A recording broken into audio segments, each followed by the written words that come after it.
예, 이제 세 번째 파일인데요. 이제 3학년 2회고사를 위해서 세 번째 파일 녹화할게요. 세 번째 파일은 유전 단원이에요. 유전하고 사람의 임신과 출생에 관한 전체적인 내용이 다 들어있어요. 엄청나게 내용이 많아요. 이 많은 내용을 다 말하기는 뭐하고 선생님이 적어준 프린트, 그 다음에 교과서. 아마 이 프린트를 공부한다면 제가 볼 때 완벽하게 공부해도 90도 넘기 힘들어요. 그래서 교과서 한번 쭉 보시는 게 나을 거고요. 교과서와 같이 이 프린트로 공부할게요. 27번. 세포 분열을 하는 이유와 세포의 크기가 작은 이유로 설명해 보세요. 라고 적혀 있어요. 이것에 대해서는 372페이지부터 설명이 되어 있습니다. 이 닭의 그림과 병아리 그림부터 시작이 돼가지고, 닭과 병아리는 어떤 차이가 있냐? 먼저, 닭은 크다. 병아리는 작다. 즉 크기가 큰 생명체와 크기가 작은 생명체. 이거 예를 바꿔서 개미와 코끼리도 마찬가지예요. 크기가 작은 생명체, 크기가 큰 생명체의 차이점은요. 크기가 큰 생명체는 세포가 크다라는 생각이 아니라 크기가 큰 생명체나 크기가 작은 생명체나 모두 다 세포의 크기는 비슷비슷하게 작거든요. 그래서 크기가 큰 생명체는 세포가 많이 있는 거고 크기가 작은 생명체는 세포의 수가 적게 있는 거예요. 그래서 그 차이점은 크기의 차이는 세포의 수의 차이인데 그러면 세포는 일반적으로 다 작거든요. 왜 세포가 작은지 그것에 대한 설명이 373페이지 의무에 대한 실험으로 나와 있어요. 의무에 대한 실험으로 나와 있는데 실험 방법은 이렇죠. 의무를 준비해서 이런 의무를 준비하고 그다음에 작은 의무를 준비해서 빨간색 물감이 담긴 통에 딱 넣어서 똑같은 시간 동안에 딱 넣어봤더니 얘는 빨간색이 다 들어갔어요. 근데 얘는 가운데까지 빨간색이 다 못 들어갔어요. 똑같은 시간 동안에 면적이 넓어서 빨간색이 잘 들어갈 줄 알았는데 의외로 빨간색이 조금 들어갔거든요. 그걸로 봐서 작은 애가 더 빨간색 물감을 더 잘 흡수한다라는 사실을 알 수가 있어요. 거꾸로 생각해보면 이걸 비슷하게 생각해보면 큰 애는 주변 이게 세포라면 이 세포가 살기 위해서 주변에서 산소, 영양소 등을 다 섭취해야 되는데 넓은 표면적에서 잘 섭취할 것 같지만 덩치가 커서 효율적으로 섭취가 되는 게 아니라 작은 애가 전부 다 산소와 영양소를 잘 섭취할 수 있다는 얘기예요. 제가 예전에 녹화했던 거하고 똑같이 비슷한 설명을 하나 해보면 이렇게 한번 생각을 해보죠. 여기가 1이라는 길이를 가지고 있고 이건 대충 2배니까 2라는 길이를 가지고 있다고 생각을 해볼게요. 그러면 여기서 하나의 규칙을 생각할 거예요. 1시간에 1제곱미터 혹은 1이라는 면적은 1만원의 돈을 받을 거예요. 그리고 1이라는 부피 얘는 사람이 한 명이라고 생각을 해볼게요. 그러면 어떤 결과가 있는지 한번 생각을 해볼게요. 이거 부피 구해볼게요. 부피. 8이에요. 8. 부피 8. 이거 부피 1이죠. 1이니까 부피가 1입니다. 얘 면적 한번 생각해볼게요. 면적은 여기가 4거든요. 4 곱하기 6면체니까 면적은 24가 되고요. 얘는 면적이 1이죠. 근데 1자리가 6개 있으니까 면적이 6이 되죠. 두 개를 딱 비교해볼게요. 요 규칙을 가지고. 1시간 동안에 1이라는 면적에서 1만원을 돈을 벌 수 있고, 여기 1시간 동안에 1이라는 부피에는 사람이 한 명이 있다고 생각하면, 요거는 한 사람이 들어있죠. 한 명이 6만원을 1시간 동안에 벌 수가 있네요. 여기는 1시간 동안에 한 명이 6만원 벌 수가 있고요. 여기는 돈을 많이 벌 것 같아요. 24만원 벌어요. 하지만 24만원을 8명, 부피가 8이니까 8명이 나누고 결론적으로 한 명은 3만원 가지죠. 이거 딱 봐서 부피가 크면 클수록 사람 수가 더 많아지거든요. 그러면 면적이 넓어서 돈이 아무리 많이 들어가도 혼자서 가진 돈이 점점 더 줄어들어요. 이것과 비슷하게 말해서 세포가 작으면 어떤 점이 유리하냐? 단위 부피당 표면적이 넓어지는 효과가 생겨요. 얘는 부피 하나당, 즉 8명이 24만원 가지죠? 부피 하나가 3만원 가지는 거예요. 그래서 그럼 점점 세포가 커질수록 단위 부피당 받아들이는 에너지나 받아들이는 물질이 엄청나게 줄어드는 거예요. 그래서 세포는 작을수록 유리해요. 자, 세포가 작은 이유, 세포가 분열하는 이유는 바로 이 작은 세포가 유리하니까 세포는 덩치가 커지다가 주변에서 들어오는 게 효율적이지 않다는 사실을 딱 느꼈을 때 세포는 자기 크기를 반으로 줄일 거예요. 그러면 다시 크기가 작아지니까 단위 부피당 들어오는 물질과 에너지의 양이 많아지겠죠. 그래서 세포가 분열하는 이유는 세포의 크기를 작게 유지시키기 위해서예요.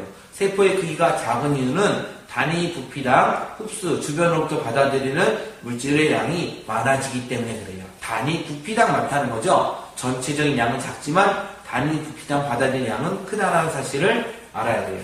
그래서 요약 정리 27번 문제.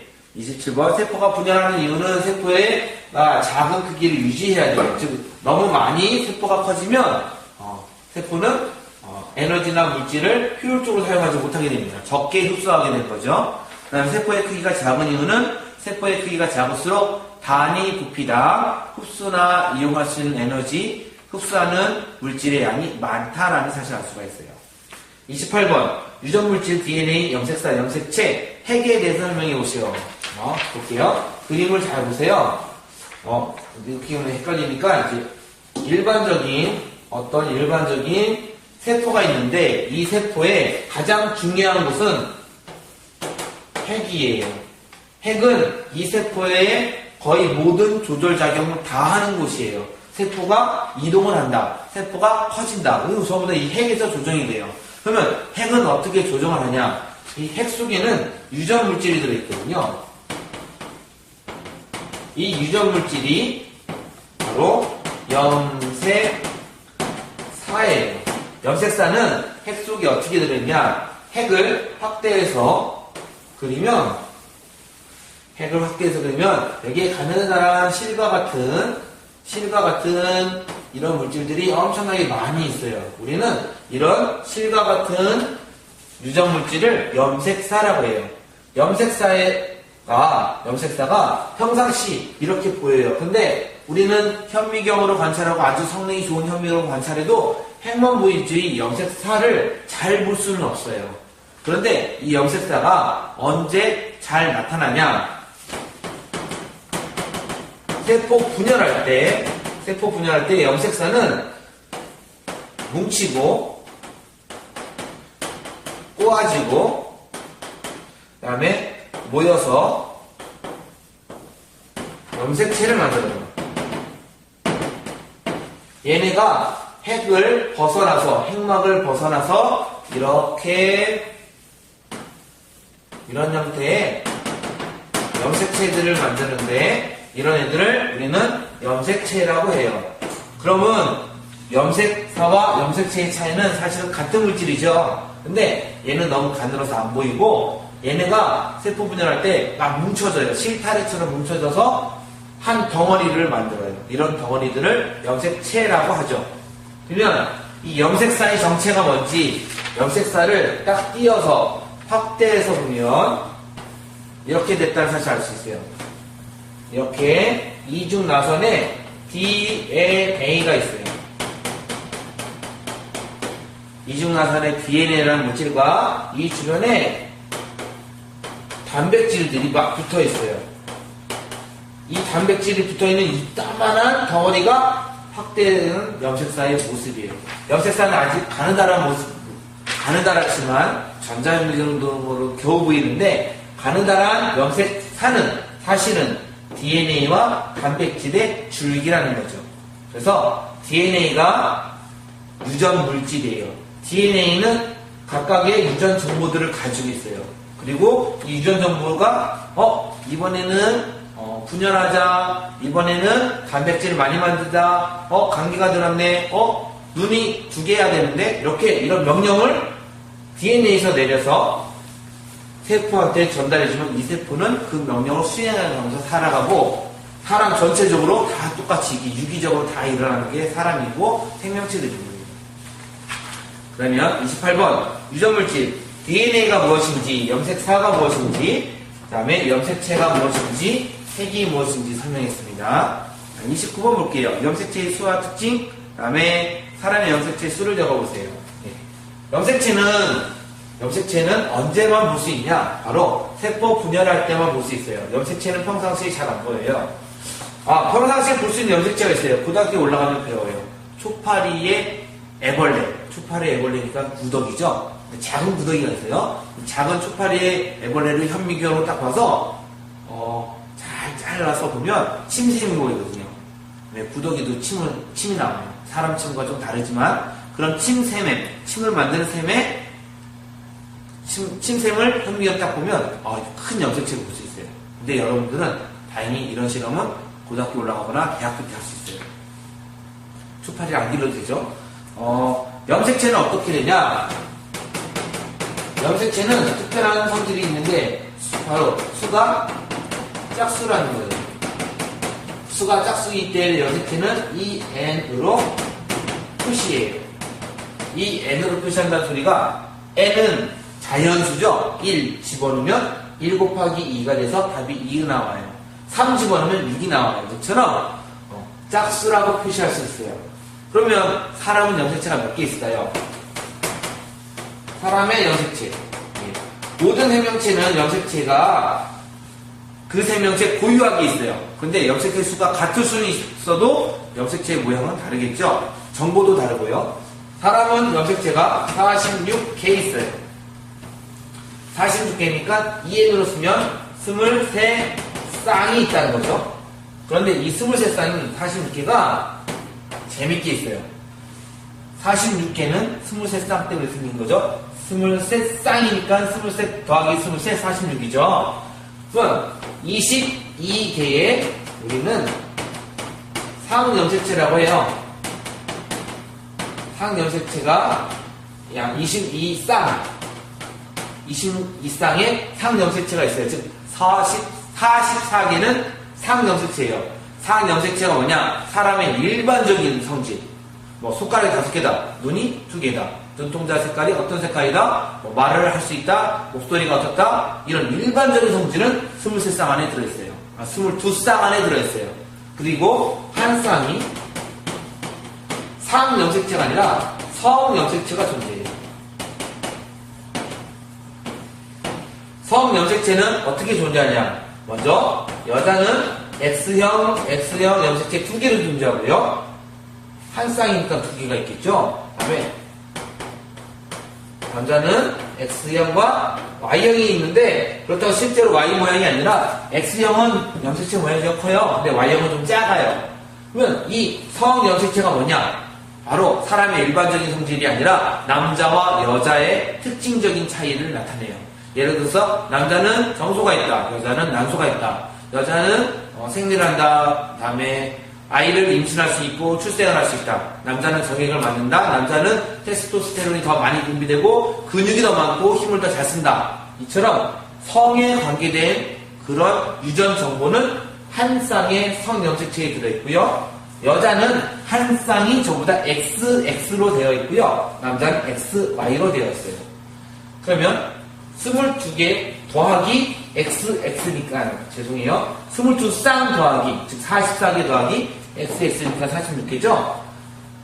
22쌍 44개의 일반 염색체에 X 하나 더 더하고 Y 하나 더 더해서 46개의 남자 염색체가 나오죠. 이처럼 염색체 수와 성염색체가 어떻든지 사람의 염색체 수까지 봤습니다. 그게 30번이죠. 31번 31번과 그 다음에 33번은 엄청나게 긴 내용이에요.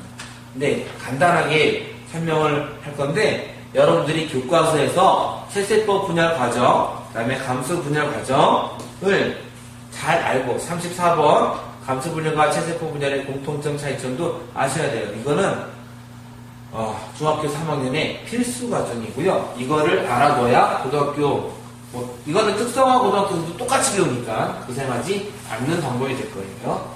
볼게요. 먼저 세포 분열은 체세포 분열이 기본이에요. 체세포 분열은 다음 단계를 거칩니다. 바로 전기, 후기,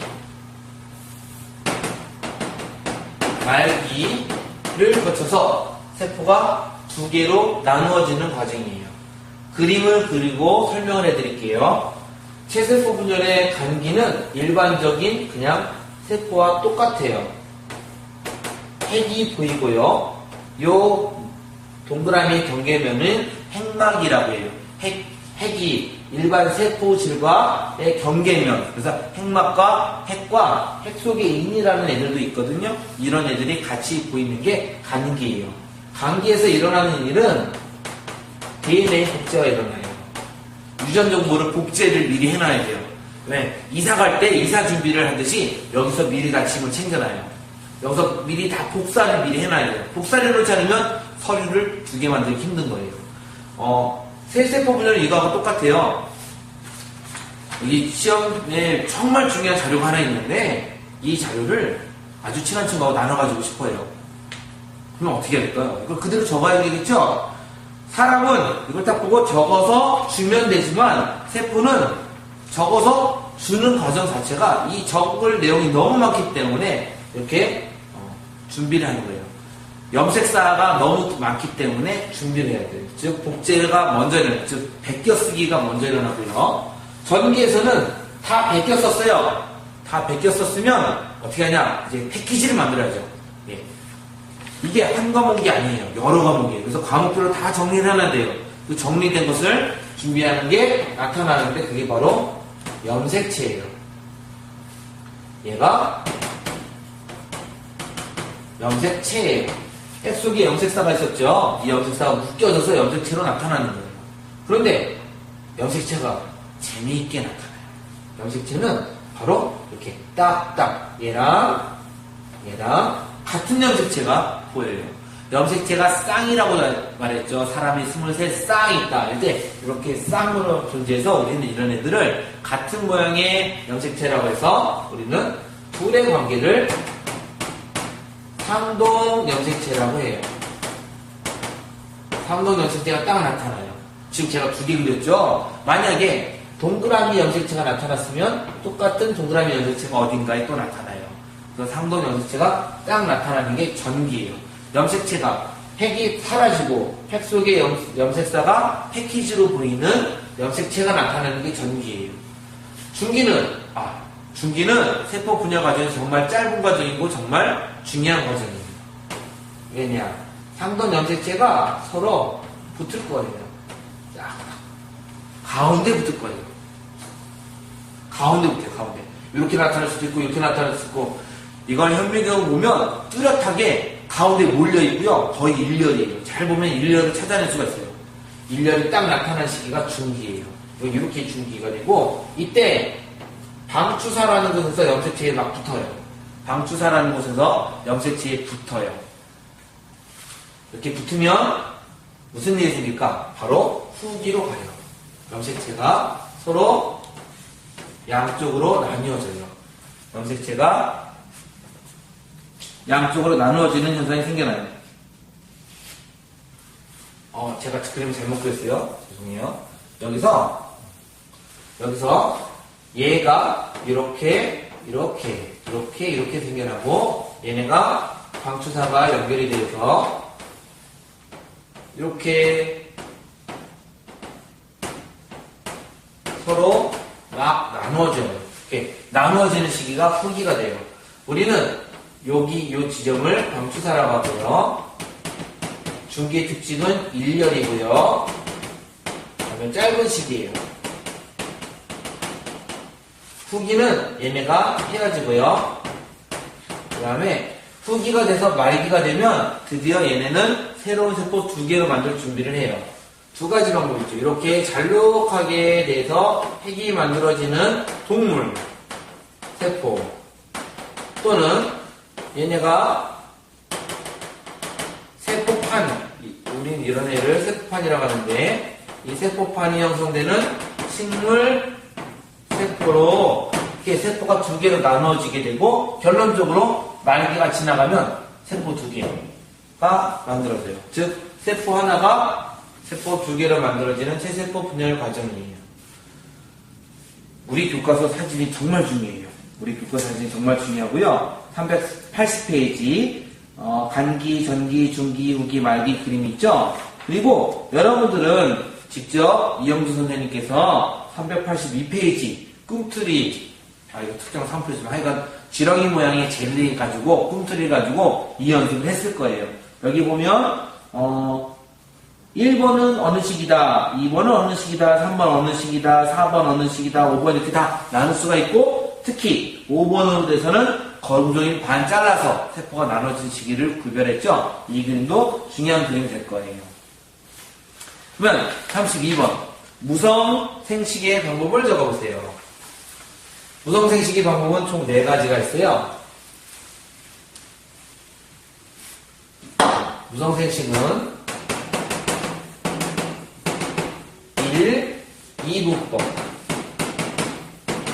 2. 출합법 3. 포잡법 4. 영양생식이. 그런데 뜻부터 볼게요. 무성생식, 남성, 여성을 구별하는 성이 없이 생식하는 거예요. 결론은 전부 다 얘네는 체세포 분열을 이용해서 다 생식해요. 체세포 분열을 이용하니까 유전 정보가 전부 다 똑같아요. 그래서 제가 좀 이상하지만 이렇게 설명할 거예요. 이분법. 세포 하나짜리는요, 세포가 반으로 딱 나눠져서 세포 2마리가 돼요. 집신벌레 암혈병. 예를 들어서 제가 세포 하나예요.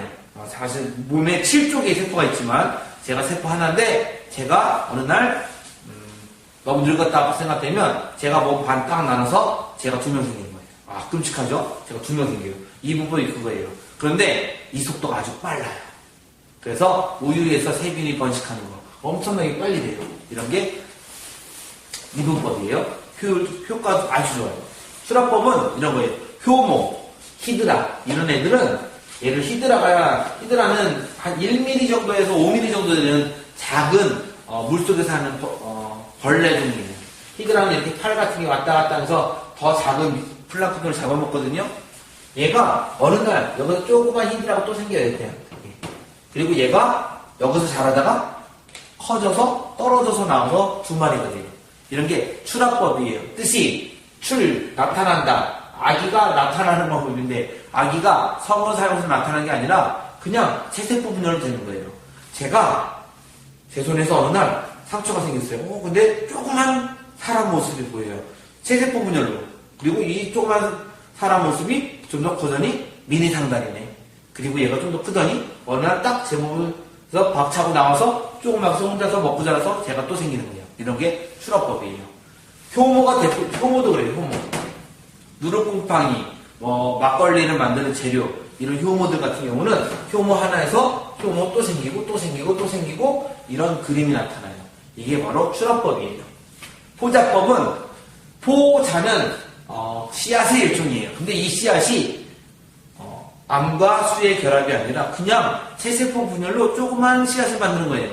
자기랑 똑같은 유전 정보를 가지고 있어요.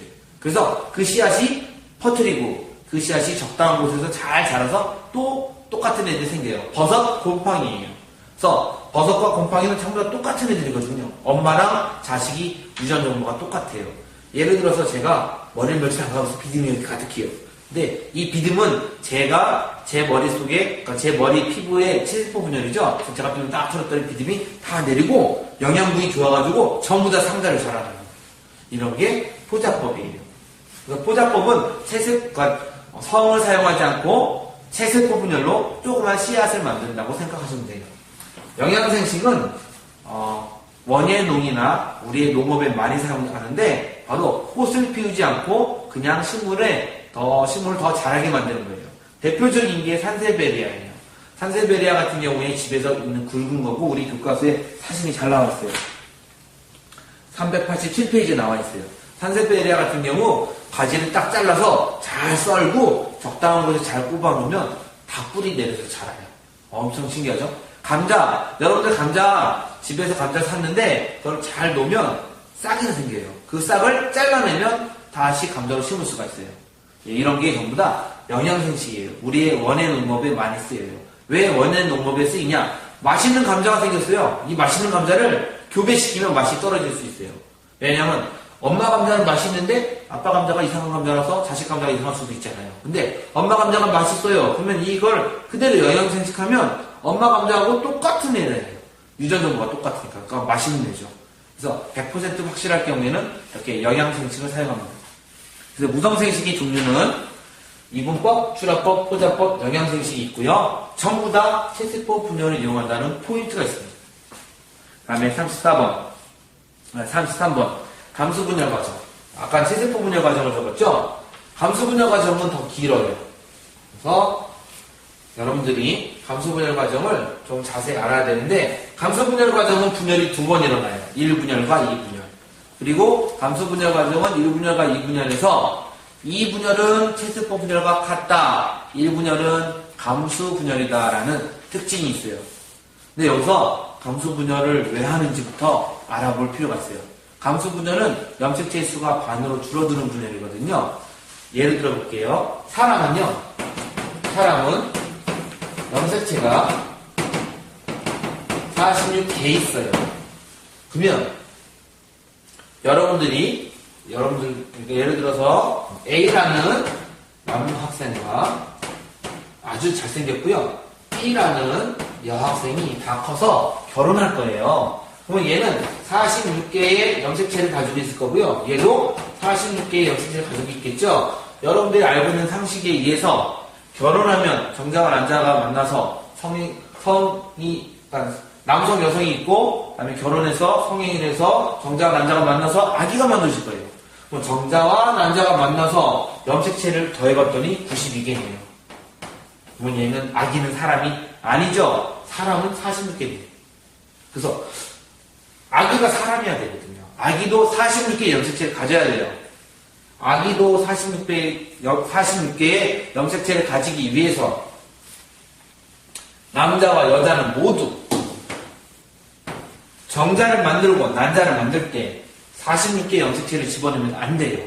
23개를 준비해서 23개의 염색체를 가진 정자와 23개의 염색체를 가진 난자가 만나서 아기가 만들어져야 다시 한 명의 사람이 되겠죠. 그러면 이렇게 체세포 분열은 46개짜리를 다 만드는 거거든요. 내 몸은 모두 다 46개의 염색체를 가진 체세포들의 집합이에요. 그런데 정자는 안 그렇거든요. 여러분들 몸의 모든 세포들은 46개의 염색체를 다 가지고 있어요. 세포들마다. 하지만 여러분들이 생리 때 나오는 난자는 46개의 염색체가 아니라 23개의 염색체를 가지고 있거든요. 그래서 생식세포를 만들 때 수를 반으로 줄여야 되거든요. 그래서 이 수를 반으로 줄인다라고 해서 우리는 이러한 분열을 감수분열이라고 하거든요. 근데 무작정 숫자를 줄일 수도 없어요. 무작정 숫자 줄이면 이상하게 되죠. 그래서 규칙적으로 숫자를 줄이고 그 과정을 보겠습니다. 먼저 규칙적으로 숫자를 줄이기 위해선 많은 과정이 있는데 시간 관계상 중요한 포인트만 말하면 첫 번째, 간기. 제가 그림을 좀 많이 그려야 되니까 위에다 볼게요. 간기는 역시 준비합니다. 복사하고요. 복제들이 일어나겠죠. 간기에서 준비합니다. 그리고 간기가 지나면 전기가 됩니다. 전기. 근데 이 전기에서 중요한 포인트가 나타납니다. 바로 이가 염색체가 나타납니다. 같은 말로 4분 염색체라고 하는데요. 어떤 애가 나타나냐?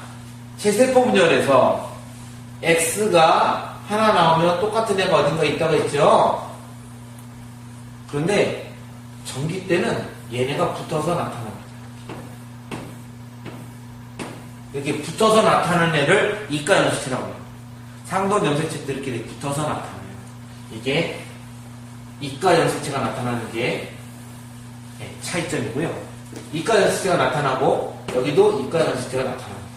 그리고 중기에 이르러서 이가 염색체가 일렬로 씁니다. 역시 일렬이 나타나죠. 그리고 후기에 이르러서 이가 염색체가 헤어집니다. 헤어집니다. 그 다음에 말기에 이르러서 각각의 염색체로 대고 다시 이쪽으로 가서 이게 분열이 끝나면 두 개가 생기겠죠, 두 개. 이게 1분열입니다. 1분열. 그러면 이제 바로 2분열을 시작합니다. 하나만 그릴게요. 똑같이 그 그림 두 개 안 그리고 하나만 그릴 겁니다. 얘는 바로 전기가 되는 거고, 이 상태가 바로 전기가 될 거고요. 얘가 중앙에 서서 중기로 만들고, 후기가 되면 헤어지고, 말기가 되어서 두 개로 나누어지는 현상이 생기서 두 개가 만들어집니다. 그런데 똑같은 애가 하나 더 있죠. 똑같이 한 번 더. 그러면 분열 한 번 할 때 두 개 만들고, 분열 두 번째 분열에서 두 개씩 또 만들었으니까 감소 분열하면 분열이 끝날 때 세포 하나가 네 개로 변하죠. 이렇게 만들어지는 게 감소 분열인데, 우리들 그림에서 확인할 점들이 있어요. 뭐냐, 전기 때 나타나는 게 이가염색체다.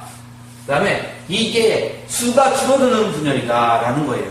우리가 볼 때는 수가 안 줄어드는 것 같거든요. 하지만 이게 수가 줄어드는 분열이에요. 여기서 수가 줄어들었다, 감수의 뜻을 알아둘 필요가 있어요.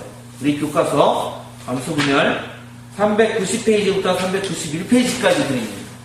근데 여러분들은 390페이지에서 중기에서 후기로 갈 때 떨어지는 게 감수 분열이에요. 그 다음에 391페이지 중기에서 후기로 될 때 떨어지는 건 체세포 분열과 같은 과정이에요. 그러면 왜 중기에서 390페이지가 감수 분열인지 알아볼게요. 그게 390페이지에 보면 색깔로 설명되어 있어요. 색깔. 이 색깔이 아주 오면 진리예요. 뭐냐? 색깔을 잘 보면 빨간색과 파란색의 상전 염색체로 되어 있거든요. 빨간색 염색체와 파란색 염색체. 이게 바로 엄마 거, 아빠 거예요. 엄마 거, 아빠 거. 엄마 전부, 아빠 전부. 제가 예를 하나 들어줄게요. 여기서 그림을 보면 이 상동 염색, 이 이가 염색체에서 얘는 아빠한테 받은 거예요. 얘는 엄마한테 받은 거예요. 우리 체세포 분열 볼까요? 체세포 분열을 이렇게 쓰고 이렇게 썼죠? 얘네가 체세포 분열을 이렇게 썼어요. 이렇게. 그러면 아빠 거, 엄마 게 똑같이 다음 세포 두 개한테 가요. 아빠, 엄마 이렇게 나눠지죠? 나눠지니까. 근데 이렇게 돼서 나눠지면 얘는 아빠 거만 있고 얘는 엄마 거만 있죠?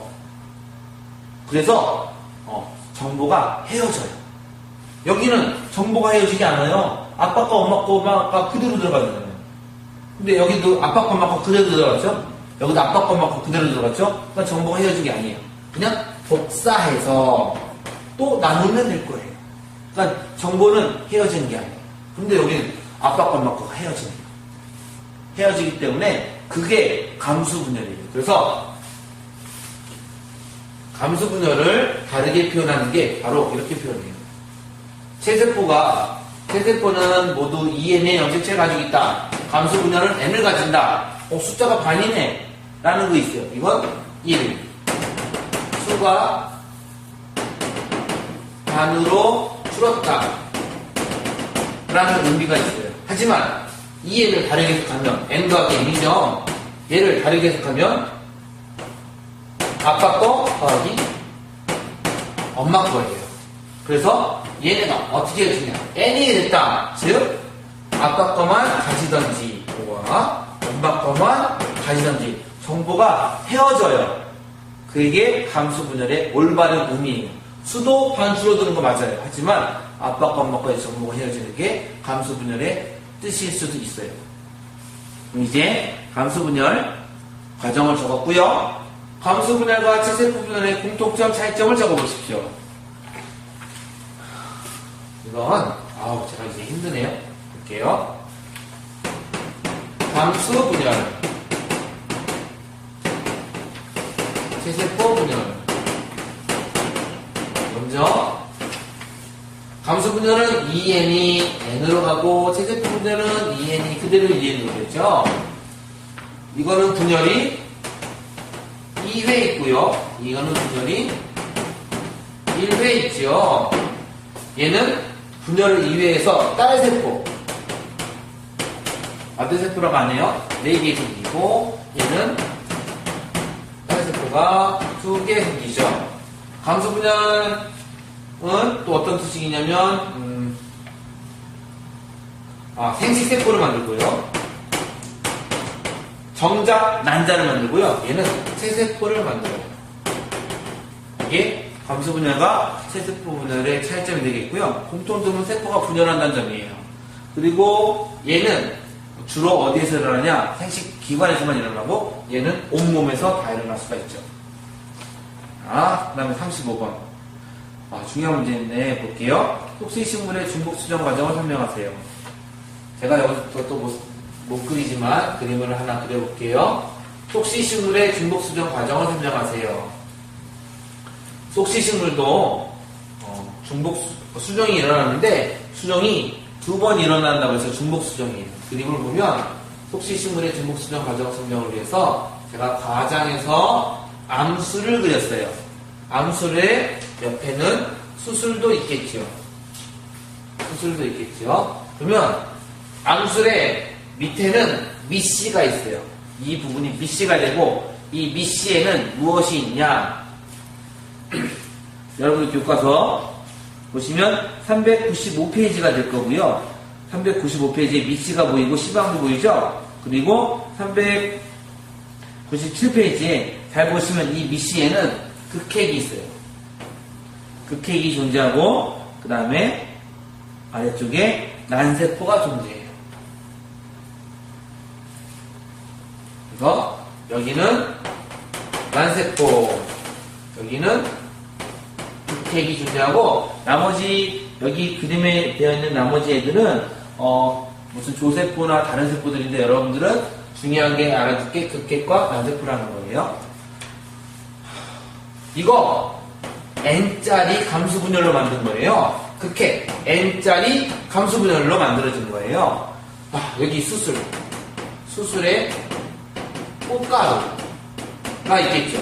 이 꽃가루 생식세포가 n짜리로 만들어진 거예요. 다 감수분열에서 쭉쭉 만들어졌어요. 그러면 꽃가루가 여기 도착을 하죠. 꽃가루가 여기 도착하는 현상, 도착하는 현상을 우리는 수분이라고 하죠. 이 수분은 벌이 할 때 혹은 나비가 할 수가 있고요.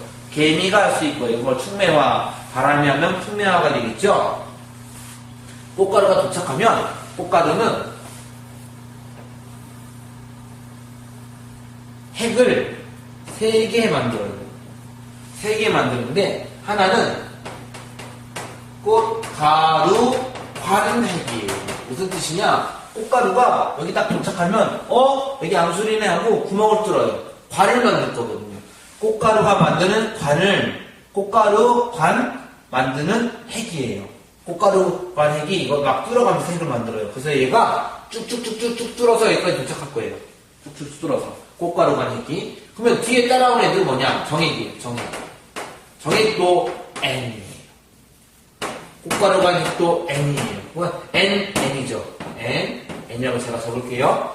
그러면 도착을 했으면 중요한 게 정액이 얘네들과 결합을 하거든요. 어떻게 결합하냐? 정액 더하기 극핵 더하기 극핵 딱 결합을 할 거예요. 정액 더하기 극핵 더하기 극핵 이렇게 되면 정액은 N이고요. 극핵도 N이고요. 그것도 N이니까 3N이에요. 모든 세포는 2N의 T세포를 가져야 되는데 3N짜리 생기면 얘는 C가 아니에요.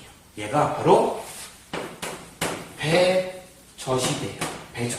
잠시 뒤에 설명해 줄게요. 그리고 정액이 난세포하고 만나면 N 더하기 N이 2N짜리가 만들어져요. 얘가 배가 돼요.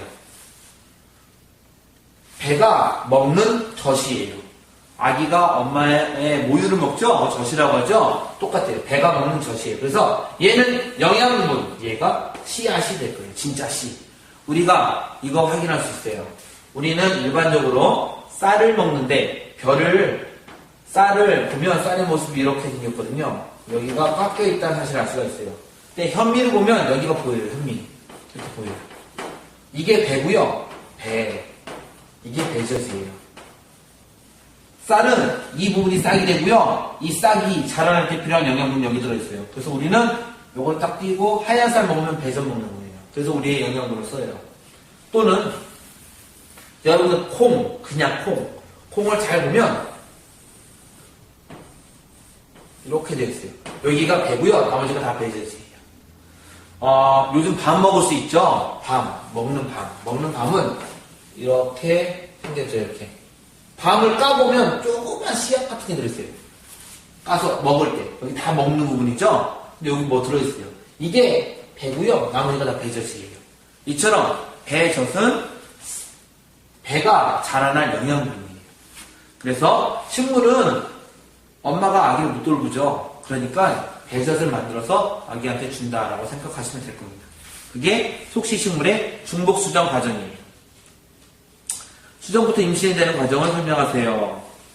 예, 수정부터 임신이 되는 과정 보시면 어떤 과정이냐.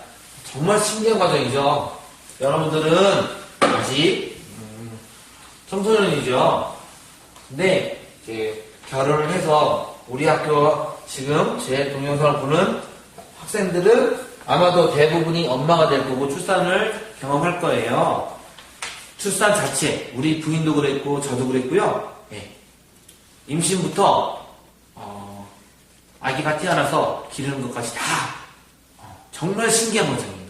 정말 그 신기한 과정을 볼게요. 수정 먼저 성행위가 일어나야 되죠. 남자와 여성의 생식기관에서 각각 이제 정자와 남자를 만들고요. 예, 성행위가 일어나면 남성의 정액이 여성의 질환에 도착해요. 그러면 정액은 3억에서 5억 개가 한꺼번에 사정이 되고 3억에서 5억 개의 정자가 여성의 하나 있는 난자로 헤엄쳐 갈 거예요. 여성의 몸 안에서 다 이제 쭉 헤엄쳐 갈 거예요. 시간이 좀 걸려요. 그런데 도착을 했다라고 하면 실제로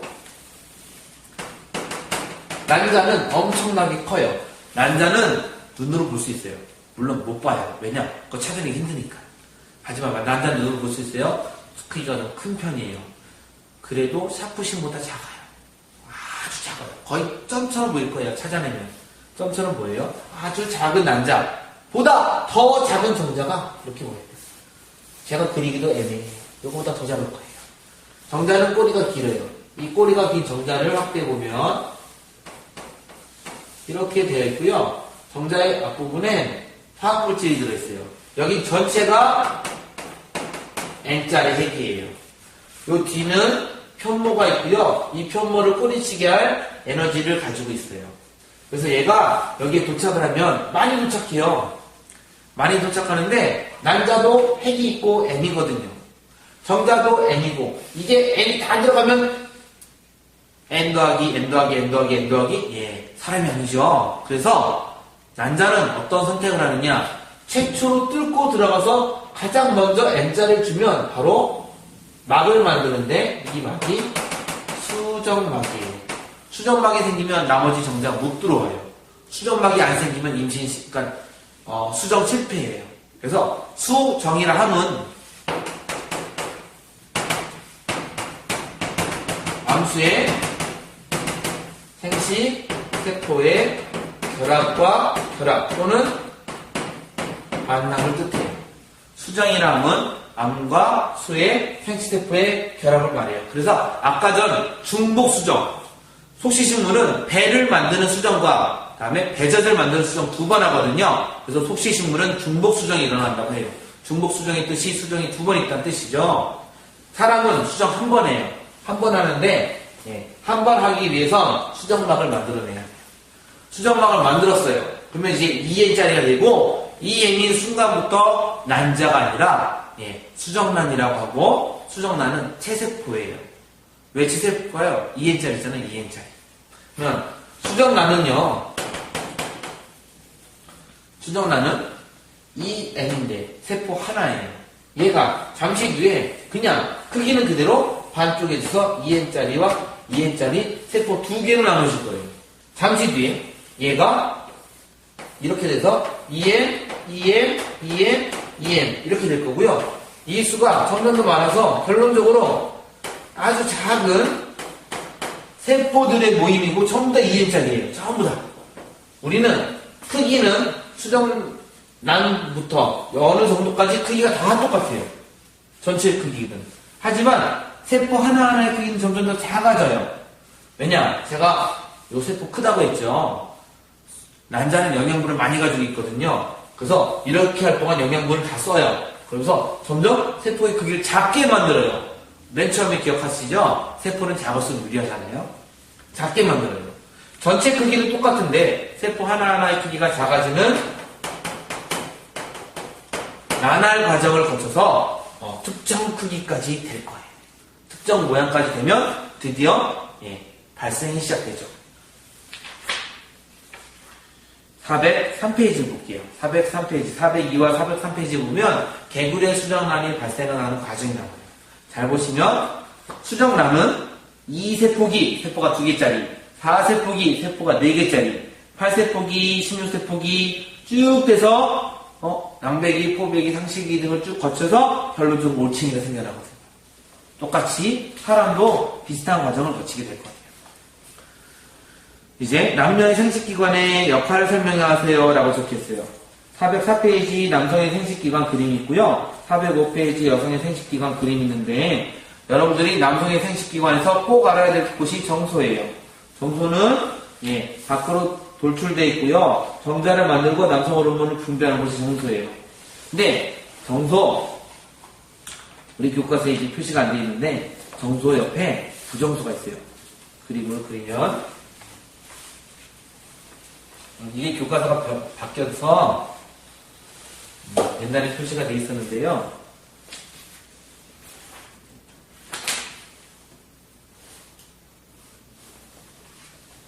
그냥 여러분들은 이제 정소만 공부할게요. 사실 정소 옆에 부정소가 있고요. 부정소.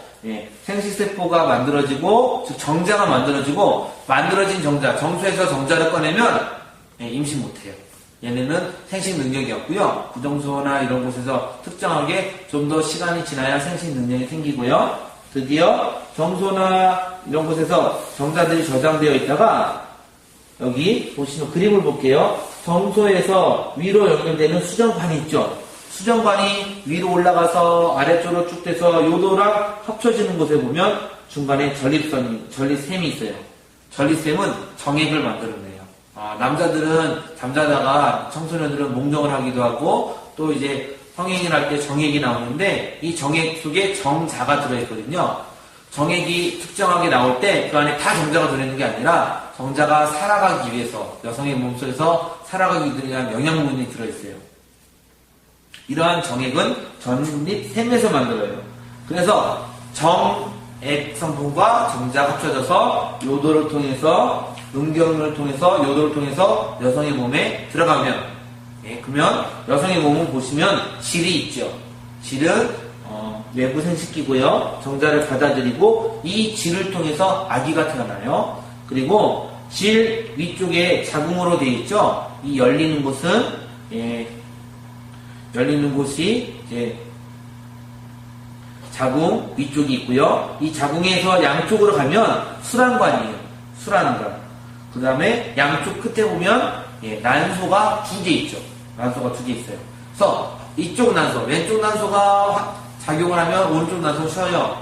그래서 난소 하나에서 난자가 나오면 반대편 난소는 쉬어요. 이렇게 돼요. 이게 여성의 생식기관이에요. 그러면 감수분열이 일어나는 곳 찾아보면 정소, 난소를 찾아야 되고요. 그 다음에 그러니까 수정이 일어나는 곳 하면 수란관을 찾아야 돼요. 수란관은 수정이 일어나는 곳이에요.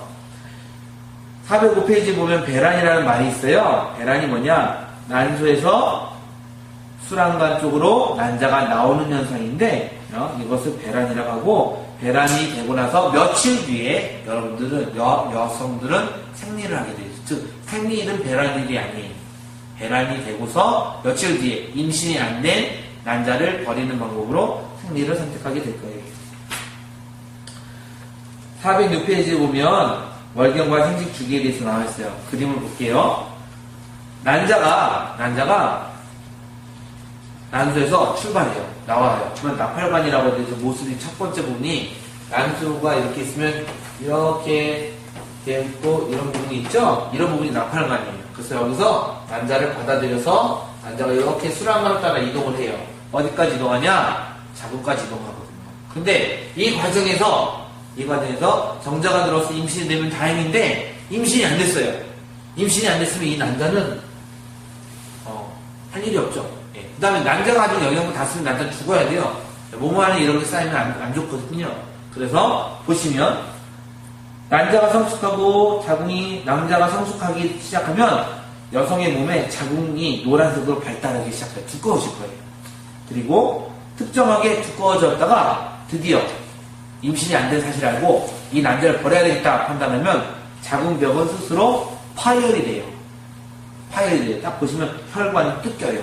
자궁벽도 뜯기고. 그래서 이게 나오는 게 여학생들이 혹은 여자들이 하는, 건강한 여자들이 하는 생리현상이 될 거예요. 그러면 이제 임신 과정을 볼게요. 411페이지에 되어 있어요. 난자가 난자에서 출발해서 수란관에 있을 때 성행위가 일어나고 정자가 난자와 만나게 되죠. 그러면 이때 2세포기, 4세포기, 8세포기 쭉 거쳐서 세포가 5에서 7일 뒤 자궁에 들어와요. 그림 볼게요. 411페이지. 자궁에 들어와서 자궁에 파묻히는 것이라고 그림으로 그려져 있고 우리는 이걸 착상이라고 해요. 우린 이때 임신됐다. 한번 볼게요. 411페이지 밑에서 6째 줄이에요. 정자와 난자의 결합으로 만들어진 수정란은 하나의 세포다. 세포 하나짜리고 체세포입니다. 수정란은 수란관을 따라 이동하면서 빠르게 세포 분열해서 아기 몸을 구성할 많은 세포를 만듭니다. 난할 과정을 거치죠. 5에서 7일쯤이 되면 이 세포 덩어리는 속이 빈 공 모양이 되고 자궁이 이루게 되고요. 자궁벽을 파고 들어가서 착상해요. 자궁벽에 아예 붙는 거예요. 그렇게 되면 우리는 이때를 임신이라고 해요. 착상이 되면 자궁은 즉 여성의 몸은 임신이라는 걸 알아요. 그래서 호르몬 조정을 시작하고 다음번 생리를 안 하죠. 그러면 자궁벽이 뜯기지 않고 세포는 수정란은 아기를 만들 수 있는 거예요. 411페이지 볼게요.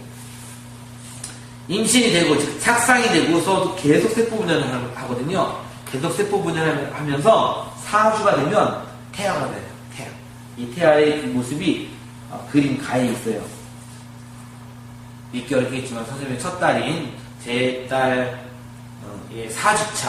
4주차 때 우리 부인하고 같이 산부인과에 갔어요. 산부인과에 딱 갔더니 보시면 심장 소리가 들려요. 쿡쿡 뛰어요. 정확히 딱 잡아서 보는데 교과서를 골챙이 모양 아주 작아요. 크기는 참깨가 여러분들 깨소금 있죠? 깨소금 그 알갱이 하나 정도예요. 그런데 놀랍게도 뇌가 발달 시작하고 심장도 뛰기 시작합니다. 그래서 심장 뛰는 소리를 산부인과 선생님이 들려줘서 제가 그걸 녹음해서 핸드폰 벨소리 했더니 교무실 선생님들이 다 놀랐어요. 이상한 소리라고. 근데 그렇게 들려요. 실제로 심장 소리가 들리기 시작하고요. 이때부터 죽을 때까지 심장 뛰는 거예요. 임신 4주부터. 착상, 임신되고 착상되고 4주부터 심장 뛰기 시작해요. 그리고 6주, 8주, 그 다음에 16주가 되면 16주 보세요. 와, 거의 다 사람 모양이죠? 이때부터 충분히 자라요. 그런데 자랄 때 궁금한 점. 아기가 자라거나 할 때 역시 세포가 자라는 거는 영양분이 들어가야 되죠? 이러한 영양분을 공급하는 게 태반이에요. 그러면 38페이지. 임신과 출산 과정. 태반이 생겨나요. 태반은 수정란의 일부와 자궁의 일부가 합쳐져서 새롭게 만들어진 조직이에요. 태반이 뭐냐? 413페이지 그림을 보시면 태반에 빨간색, 그 다음에 파란색 혈관들이 들어가 있어요. 즉 정맥과 동맥이 들어가 있고요. 이곳에서 영양분을 교환해서 태아의 공급해주고 그 공급하는 줄이 탯줄이 되는 거예요. 그래서 태반을 우리는 선생님은 이렇게 표현합니다. 태반.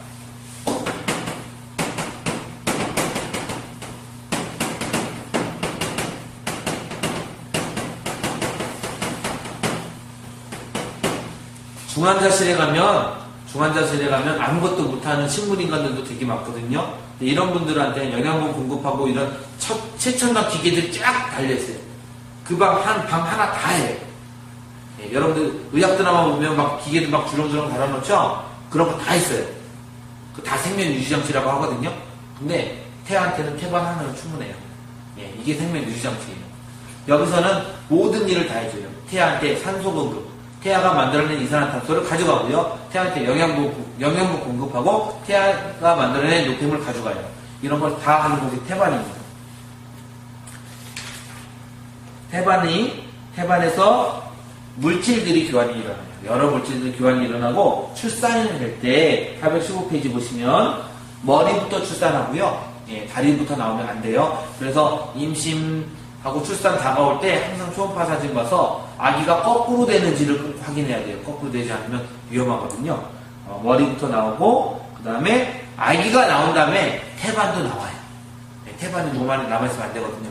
태반까지 딱 나오고 이제 의사 선생님이 뒷처리를 딱 해주면 이제 엄마는 쉬고 아기는 쉬고 잠시 뒤에 엄마랑 아기랑 아빠랑 다 보고 즐거운 시간이 되겠죠. 그래서 태반이 나중에 나온다는 사실도 아시면 이제 시험 공부는 마무리가 될 거예요. 전체적으로 볼 때 임시인부터 출산까지는요 교과서를 쭉 읽으면서 이야기로 좀 공부를 하시는 게 좋을 거고요. 굵은글씨들 알아두는 편이 좋겠습니다. 이제 제가 이번 시험을 위해서 파일을 3개 만들었고 이 파일이 3번째 파일이거든요. 잘 보시고요. 특별히 강조할 점이 하나 있어요. 바다에서는 문제는 별로 안 되는데 전체적으로 교과서 읽어볼 필요가 있고요. 다음에 전해질 단어는 손으로 써서 연습하세요. 그게 최선입니다. 제 동영상 보고 손으로 쓰고 연습하십시오. 최선입니다. 그리고 세포 분열, 체세포, 유전 요 부분에 대해서는요. 여러분들은 체세포 분열, 감수 분열 하고 여기 적혀있는 요 굵은 글씨 내용이라도 꼭 알아두면 시험 공부하는 데 도움이 되겠습니다. 그러면 시험 잘 보시고 시험 끝난 이후에 원서 잘 쓰시고 좋은 고등학교 진학을 위해 다 같이 노력합시다.